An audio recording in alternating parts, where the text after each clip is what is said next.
we love mainly from IFT. And Richard Harrison was among the players utilized as leading men. And as Ed said, he initially filmed scenes only for a handful of movies, but was made the star of many more after IFT split up and reused his footage. And if I can interject briefly, it's probably worth noting that the ninja craze kind of started with Enter the Ninja, starring Franco Nero, a former spaghetti western star, and sort of remolded as a ninja. And I think Richard Harrison was cast for precisely that reason. Let's get a former spaghetti western star and remold him as a ninja. Indeed, and that's what I was coming to as well. I don't think this footage in this movie was reused at all in other movies. I haven't seen any of this footage. No, it's all seems to be fairly this movie only. Yeah, exactly. Normally we'd see Richard Harrison sitting at a desk or listening to a Walkman that delivers a ninja death threat message. And the Garfield phone footage obviously turns up in tons of movies, not this one, as we said. And in these movies also, you had a lot of uncredited and unauthorized music. Again, the Miami Vice theme is used as the ninja action theme in this one, which is great. It's not just used at the top of the movie. It's whenever ninjas kick into action, that famous Miami Vice theme start. And various Taiwanese and Thai and Filipino movies were used as source movies in these cut and paste productions that merged the ninja action footage with something old. And Godfrey Ho's filmography became quite endless because of this. But not like he's directed a good amount of full movies, but not as many as the filmography suggests. And after a handful of so-called proper movies in the early 90s, meaning that films that he shot and directed himself fully, such as Lethal Panther, Angel Enforcers, and 3 movies with Cynthia Rothrock, including Undefeatable, which is quite a legendary action movie with a legendary end fight. We've done a commentary on that one as well. And if I can also mention that the one thing I love about those movies is that Godfrey Ho pulled a reverse Godfrey Ho in some of those, where he would cast a number of Chinese actors and in minor roles, and then he would make new edits of those movies, putting those characters into the major role and letting the Cynthia Rothrock plot, the American guy's plot, take a back seat to that. Exactly. In Undefeatable, all of a sudden Robin Shou was the star of the Hong Kong edit Bloody Mary Killer. So that is more valid. It's not ripping off anything, thankfully, or like fooling someone like Richard Harrison. No, I mean they're sort of doing what Hollywood's doing now with kind of capitalizing on the market in China and kind of tweaking movies like Iron Man 3 for a Chinese audience and so forth. And Godfrey stepped out of the movie business after the stint in the 90s, and in the early 2000s began to teach filmmaking, which is ironic to some, I believe, if you don't like Godfrey Ho, at the Multimedia Innovation Center of the Polytechnic University. By the way, this guy in the little blue white spot combo, that when I made my notes looked like Matthew Lillard. From SLC yes. Punk. And he is being dubbed by Stuart Smith. Oh, really? And is inexplicably drinking a bottle of soda with a straw. And the same goddamn picture of Stuart Smith. Hey, girl. Like Rudolph looks like a swell guy based on that picture, but Godfrey gets labeled as a bad director thanks to the ninja movies, and I'm not here to question anyone's taste, obviously, but I saw action energy in these movies and directorial energy in these movies, and they become better if you are into the fact that these are products, like really like calculated products for an international market, like they tapped into something and. Meaning all that the Godfrey Ho and IFD and Joseph Lai, they knew what they were doing. And they knew they weren't making art or anything. But you could see creativity in his direction creeping in every now and again. Ninja Terminator, Majestic Thunderbolt, there's some really stylish stuff in there. Inferno Thunderbolt to a degree as well. And when directing full movies, I saw a director that had a touch of making solid action entertainment for the masses, like these Moon Lee movies he made. They were good, solid fun, up there with the best of the Moon Lee stuff, in my opinion. She was a good and popular action star at this time. And you also had Angel Enforcers, and again, Undefeatable remains proof of that John Woo, for heaven's sake, Godfrey Ho is better than you might think if you look a little deeper. There was a decent action entertainment director here. Like, he wouldn't be able to be a good drama director, I think, but very solid. And as you've discussed before, when Godfrey Ho left and you had other directors direct the source movie footage, or of the IFD footage, you could see that it was lacking in energy. And there was something missing there. And I think, as you said on one prior show, it shows that Godfrey Ho brought something to the table that made the IFD movies more fun. And you've also said yourself that looking at the Filmark movies that have the same formula but a different director behind them, that there's just usually no comparing in terms of quality. Yeah, it's a different kind of goofiness. And speaking of goofiness, the design of this Taiwanese movie, for whatever reason, this guy in the black trench coat looks like he has silver spray paint all over his face. It looks like he's been beaten up. And I mean, maybe that's what they were aiming for, but I looked at this and I was like, it looks like some hyper stylized 80s alternate reality, because I've never seen this in a Taiwanese movie. This overly 80s design to proceedings and even action, like it has a tint of 80s about it. So who knows? I mean, the Taiwanese cinema of this time, or a few years before this, started their social realist and female revenge era with a lot of gritty genre pictures, obviously dramas too, and action, and even still swordplay and fantasy movies. And this is a little bit after that era, but still very oddly designed at points. I've never seen it, but then it kicks into action, such skilled action, well captured, and daredevil performance for our entertainment, which is absolutely marvelous. I think a girl rogue is something I'd like to see in full someday if it ever became available. The ironic thing is, with a lot of these movies, Taiwanese or not, sometimes the only way to see most of them, again, because IFD edited like 10 minutes of their footage into these movies, usually, like, the only way to see some of these movies are within the IFD frame. Mm-hmm. With ninjas in them. And it gives off a good idea of what the original is about sometimes, because they didn't alter the plot like 500%. But I have to ask about this fellow here, the Matthew Lillard guy. Apparently he's supposed to be really good at getting information. And immediately he goes to his boss, who is in tight with Rudolph and Norman, and gives them away. Yeah, it is what it is. You know what I focused on is the fact that I don't have his name, but the other actor in the scene has turned up in various Filmark movies. He's the villain in Thundering Ninja, also with Stuart Smith. Nice. He wants to get some secret plans to take over the world and get some nuclear weapons and crap like that. But yeah, he's probably using a different name here, different name in the Filmark movie, and I haven't been able personally to identify him or looked into it as such. I love that assistant guy who just kind of sticks his head in. He's like, yes. I believe you have my stapler.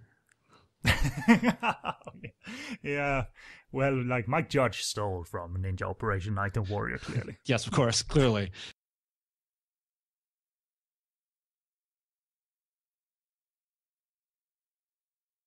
So I love here. So they got to fight some ninjas. Alphonse Benny, he's a ninja. He can do that. John Lee doesn't need to. He's just Asian. Oh, I'm sorry. It's a later scene where they transform, or he transforms, and John Lee just gets a weapon. Yeah, because he's just a cop and not this. Well, he's Asian. He doesn't need to transform into a ninja. Only white guys transform into ninjas, apparently, in Godfrey Ho verse. Yeah. Well, the thing is, we have talked of the IT films and arts history before, and we thought we'd do it again, and I hope we can get through it all, because that history is important to get out there, and that info that others have compiled before us is important to forward, because the misconceptions regarding the connections between IFD, Joseph Lai, Godfrey Ho, who did what and who didn't do that, and who worked for Filmark, who didn't work for Filmark, and is Godfrey Ho's Thundering Ninja correct, or is Godfrey Ho's Robo-Vampire correct, which is not. Like, all of this mess that's been created and slowly untangled into facts. It's important to state all over again, even though we did it in episode 1 of this series. So I'll try to. One thing real quick, though. We're supposed to believe that nobody knows that Vivian is a girl. Yeah, that's the. Please. I think that's just a furthering an ancient cliche of gorgeous women playing male characters just because they have their hair up in a bun, and then they release the hair and they go, "Oh my God, it's a woman." I'm sorry, Scarlett Johansson. I didn't realize you were a girl. but yeah, it's never convincing even in classic movies. Come Drink With Me, the classic Cheng Pei Pei movie. She plays male. Well, everyone thinks she's a male character, and when her hair gets let down later in the movie, we all are shocked beyond belief. So we're going behind the ninja suits a little bit, and that reveals a company, IFD Films and Arts. They were thriving in the 80s, and they were making a splash as a distributor of English language action entertainment containing the flavor of the time, which was ninjas mainly. The man usually associated with IFD is Godfrey Ho, a filmmaker credited with movies he didn't direct a frame of. But and he's commonly associated with not the rival company, but Thomas Tang's other company that also made this kind of entertainment, Filmark. But Godfrey never directed for them under his name nor used an alias, and that's coming from Godfrey himself in an interview with Hong Kong Cinemagic. And but he's the filmmaker behind the brightly colored ninja footage that we see here and in other movies. But the man behind Godfrey, further up the ladder, is Joseph Lai, who formed the company, and this is his story, kind of. And he gained knowledge of local and international film distribution through working with his sister, Terry Lai, who were the owner of Intercontinental Film Distributor, one of the biggest distributors of non-Chinese movies in Hong Kong that worked markets such as the Middle East, Europe, and Africa. And eventually he formed his own company, IFD Films and Arts, as a production and distribution company, and he spotted a chance to tackle and provide Asia with the flavor of the time. Again, these wonderful ninjas in the hands of Godfrey Ho, and these quick, lightning fast, and quite skillful action scenes that we just saw, even though they only last for about 10 seconds. Mm-hmm. But he realized, Joseph Lai, after working for and learning from Terry Lai, that there was a market gap. And Hong Kong companies were not distributing enough internationally. I mean, therefore, as Asia, I believe, they produced and financed Korean short kung fu movies, a few of them, including the acclaimed movie The Magnificent that we talked of on a prior episode, starring Carter Wong. IFD was the first Hong Kong company to be part of the American film market, which is one of the major film markets for international distribution, and eventually sold their products via simpler deals and less expensive rates internationally, thanks to the choice of starting to dub the language tracks into English. So that's how that all got triggered. And that certainly rings off taking a gamble, like selling for lower rates possibly. But they were very flexible with the deals they struck. There were no need at all times for a cinema run of a ninja Operation Knight and Warrior in another territory. The video was going strong, obviously, in the 80s. So video deals was all good and fine. So they were kind of selling rights a la carte versus Shaw Brothers, who said, if you're going to buy our films, you have to pay us this much. You have to have a theatrical distribution and video distribution and all of these things. And so IFD said, do whatever you want. Just give us some money. Some excellent acrobatics in that scene, slow motion acrobatics. And a real too. He looks like a gymnast, to be honest, like a real skilled gymnast as well. So shame this actor didn't do more. But IFD was the first Hong Kong company to get worldwide distribution on video, like extensively. I mean, Shaw Brothers in Hong Kong, through their action and kung fu line, I'm sure got into the global market quite effectively in the 80s. But they were stepping down, and did this bridge stunt, by the way. This is terrifying. Speaking of doing things for real. That's a guy who does that fall into the water, and you can't fake that. Dead. It looked like a lead actor, to be honest, like an actual lead actor. I wonder if it actually was. But that's a wonderful stunt. But Shaw Brothers ended their productions. They closed production in the mid-80s, so IFD sort of started their production in the or distribution in the mid 80s, so they weren't competing. Bitch. Sorry. There's at least two of the bad guy scenes in a row that start that way. And by the time when we hit the 80s, Joseph Lai brought on board college friend Thomas Tang and young director Godfrey Ho. I'm talking mainly about the Asia days when they started distributing that kind of entertainment, that martial arts entertainment. And eventually, Thomas Tang left the company and formed his own film arc, and Godfrey Ho and Joseph Lai continued on as IFD, making these kind of movies that we're watching right now. Here is a picture of Richard Harrison from Ninja the Protector.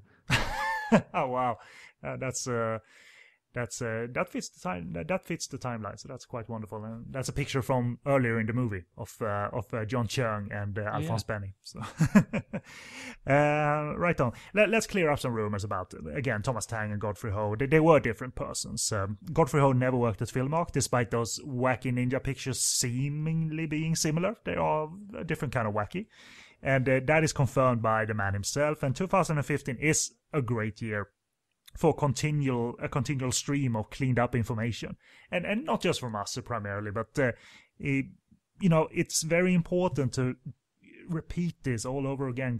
Who was who in this whole confetti of and fireworks of people and content. And Thomas Tang was a different person. He was associated with Filmark and their ninja action pictures, and I think it's kind of bad taste when you can't be asked to look up who was who when we're talking about someone who actually unfortunately passed away in a fire. Thomas Tang, that is a tragic fire in 1996.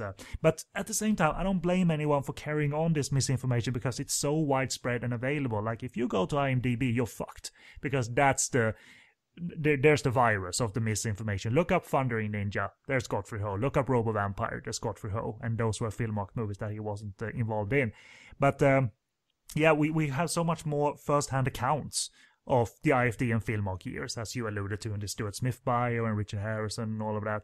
So there is a clearer picture to that you... I don't know if the Wikipedia entry for IFD or Filmark or whatever, if there is one, if they present real info, but there is a clearer picture here. And I mean, at one point, when you were watching these movies, Ed, and like got a few movies in, saw this or Robo Vampire, and saw info out there on the internet, did you ever think that Godfrey Ho was responsible for all of this? So in your eyes, it looked different?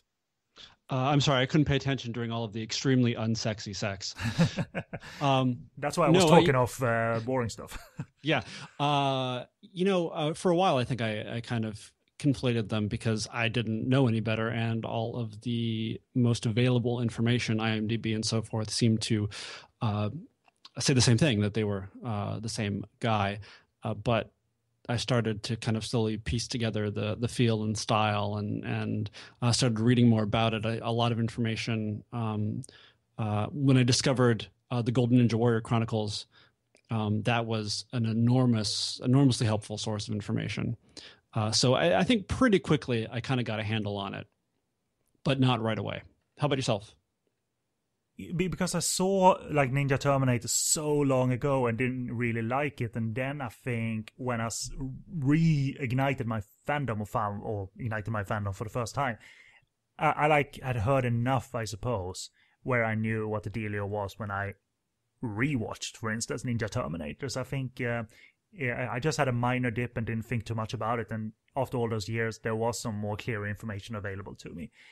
So I guess I came at it that way, and it was a good thing. I mean, I'm a gullible guy, so I would have been fooled. But in this case, I never really thought at all about it. I just thought like, hey, Ninja Terminator, that guy has a crazy blonde wig. That's kind of funny.